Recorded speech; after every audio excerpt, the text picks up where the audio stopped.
Oke Sobat Misteri, hari ini kita akan melakukan penelusuran ke PT PN2 Bulu Cina, Deli Serdang, Sumatera Utara. Bagaimana kelanjutan kisahnya? Tonton terus sampai habis.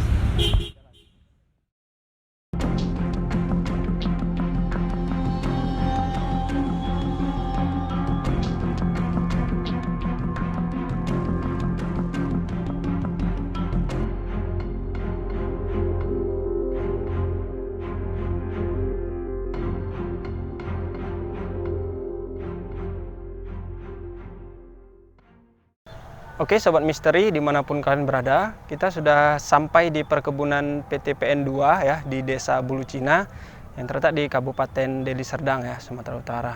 Jadi di sini kita lihat perkebunan ini sudah berdiri cukup lama ya, karena kita lihat banyak juga bangunan dengan gaya arsitek Belanda masih berdiri tegak di perkebunan ini.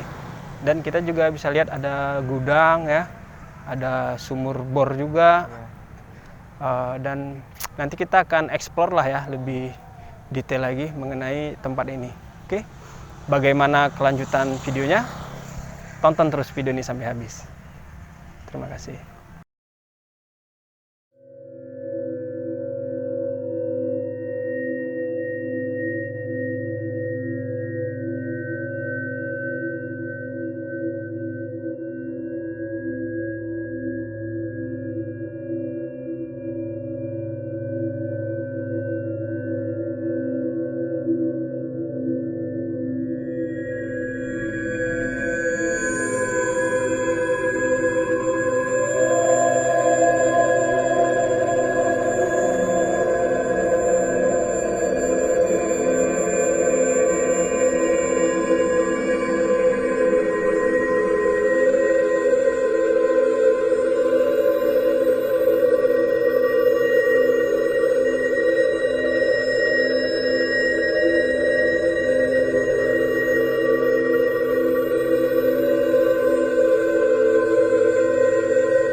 Oke Sobat Misteri, kita sudah mendapatkan salah seorang narasumber ya, yang kebetulan beliau ini adalah warga asli setempat ya di daerah perkebunan Bulu Cina ini. Oke, terima kasih Bang atas waktunya. Ya, sama-sama. Boleh perkenalan diri Bang dengan Abang siapa? Doni. Ya, jadi kami mau bertanya Bang, selama Abang tinggal di perkebunan Desa Bulu Cina ini Bang, kira-kira ini perkebunan PT PN2 ini masih aktif ya digunakan ya? Masih sampai saat ini masih aktif. Masih aktif masih. Ya. Sekarang komoditi apa yang diusahakan di perkebunan ini? Kalau untuk saat ini tembakau udah nggak lagi. Tembakau tidak lagi. Jadi tinggal tebu sama sawit. Tebu dan sawit aja fokusnya. Iya, fokus tebu dan sawit. Jadi Bang di sini kan banyak nih kita lihat bangunan-bangunan dengan gaya arsitek Belanda nih Bang. Seperti gudang, rumah di belakang kita ini, bisa dijelaskan Bang, gedung-gedung bangunan yang mana yang masih aktif digunakan sekarang? Kebetulan untuk gudang sendiri ini masih diaktifkan, tapi tidak untuk komoditi lagi.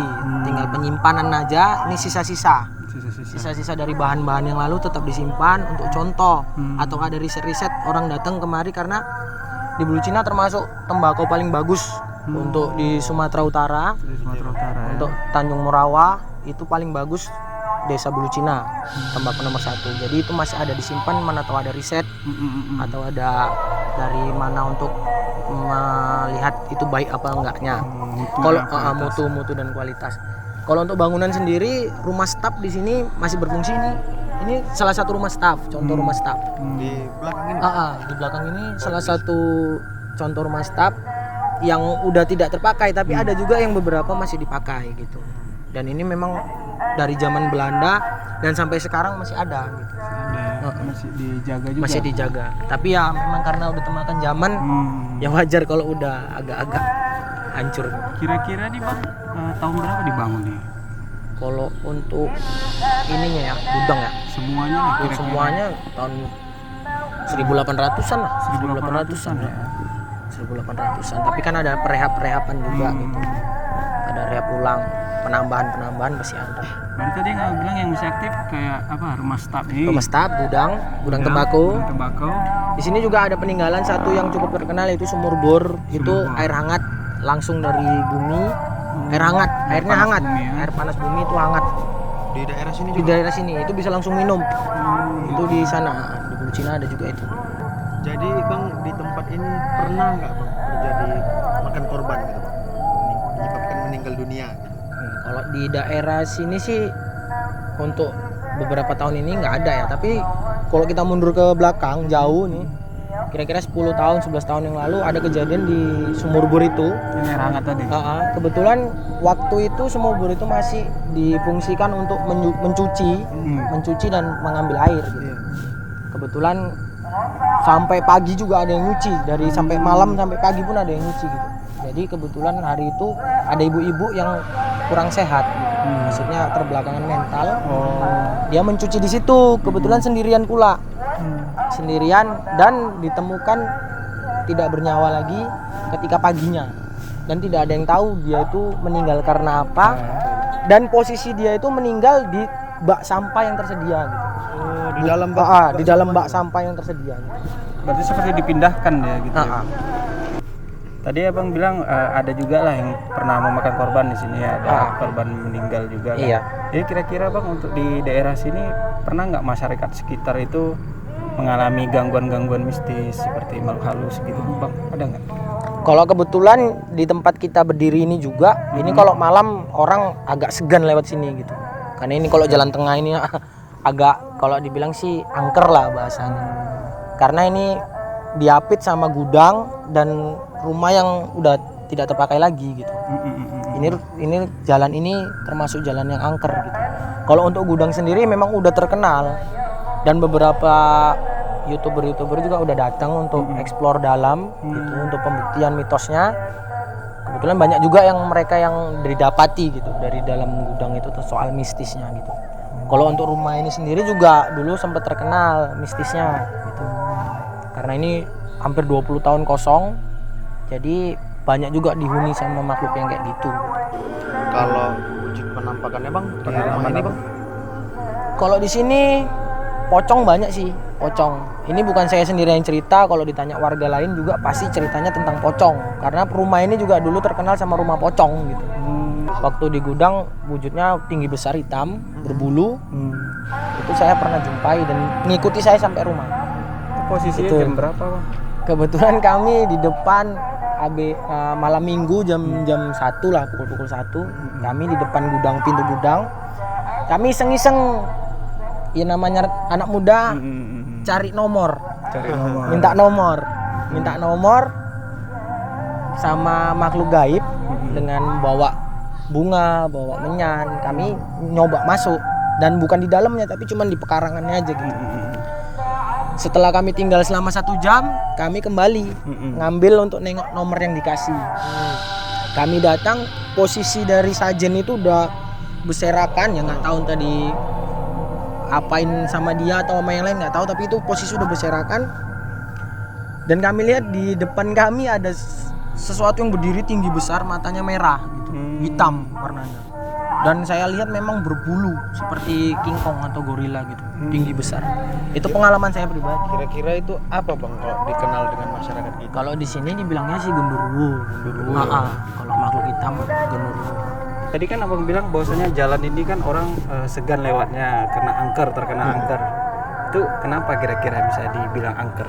Ya tadi udah saya jelaskan juga kenapa jalan ini orang lewat kalau udah tengah malam itu takut. Kalau lewat sini itu karena diapit sama 2 gedung yang memang udah ditinggali lama, nggak pernah ditinggalin lagi gitu, yang udah dikosongkan lama selama bertahun-tahun. Ya kemungkinan energi dari gedung-gedung inilah yang membuat jalan ini terasa gelap gitu kalau malam lewat. Kalau kita jalan dari ujung untuk nemu ke ujung itu kayaknya lama gitu, sepertinya lama, padahal dekat. Kalau kita lihat dekat, tapi kalau kita masuk dari ujung mau jumpa ke ujung itu sampai nggak nyampe. Kebetulan juga untuk penerangan di sini minim ya, nggak ada penerangan di sini. Jadi ya itulah menambah hawa mistisnya, jadi mengerikan. Kalau untuk mitosnya atau penampakannya itu bukan pengalaman saya lagi, tapi pengalaman banyak orang di sini sering dinampain orang baris gitu. Di tengah malam, tengah malam banyak orang berbaris memakai baju tentara tapi zaman dahulu. Yang dia nggak pakai loreng, warna polos, dengan topi baret lengkap. Itu kira-kira tentara Belanda, Bang? Kalau dilihat sih dari posturnya bukan orang Indonesia sih, bukan orang Indonesia. Dari posturnya bukan orang Indonesia, tapi itu melainkan dari mungkin orang luar negeri, entah Jepang atau Belanda, saya tidak tahu. Tapi kalau dari pakaiannya itu warna coklat-coklat. Kalau untuk pantangan, Bang, kira-kira ada nggak pantangan di tempat ini, Bang? Kalau pantangan sendiri, saya rasa nggak ada sih. Selama saya tinggal di sini, nggak ada pantangan untuk di sini gitu. Tapi ya kalau namanya tempat yang seperti ini, setidaknya ya kita menjaga sopan santun, karena kita tahu kalau gedung atau tempat yang sudah lama tidak ditinggalin udah pasti dihuni sama makhluk halus kan. Jadi ya kita jaga sopan santun, jaga ucapan, jaga kelakuan kita untuk di sini. Alhamdulillah sih nggak ada pantangan untuk kita berada di sini, nggak ada pantangan. Nggak pernah ada orang yang celaka gitu. Oke Sobat Misteri, jadi seperti inilah ya keterangan dari narasumber kita di perkebunan PTPN 2 Desa Bulucina ya. Oke, kami ucapkan terima kasih Bang ya atas waktunya. Oke, selanjutnya hasil dari wawancara ini akan kita ilustrasikan ke dalam bentuk lukisan ya. Bagaimana lukisannya? Tonton video ini sampai habis. Terima kasih Bang.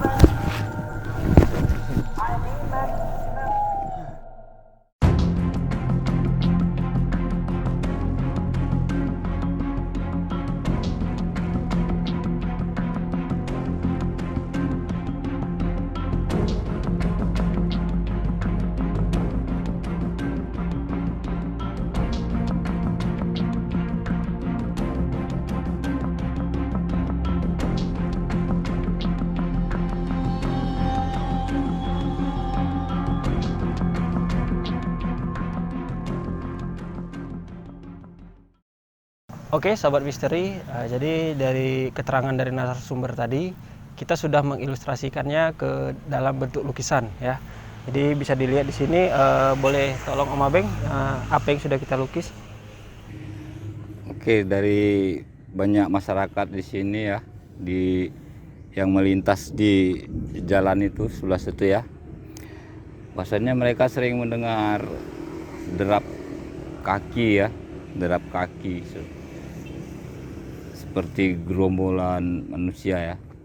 Dan ternyata dari beberapa narasumber kita, bahwasanya gerombolan itu adalah prajurit, sosok para prajurit Jepang ya, para prajurit Jepang yang sedang berbaris melintas di jalan itu.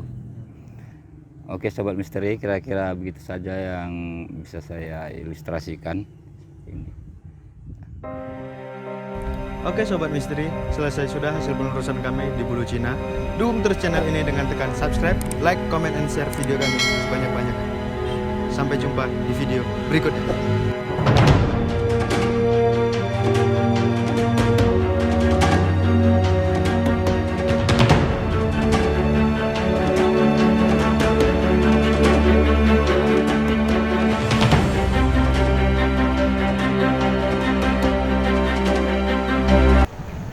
Jadi inilah yang dikatakan sumur bor buatan Belanda ya. Kita lihat di sini berasal dari air bawah tanah ya, yang suhunya masih panas gitu. Oke, kita akan coba rasakan airnya lah ya. Oke.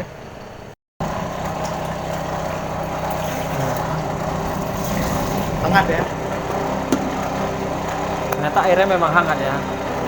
Dan air ini sering dijadikan sumber mata air untuk warga setempat lah ya, mencuci baju, memasak air seperti itu. Oke, nice.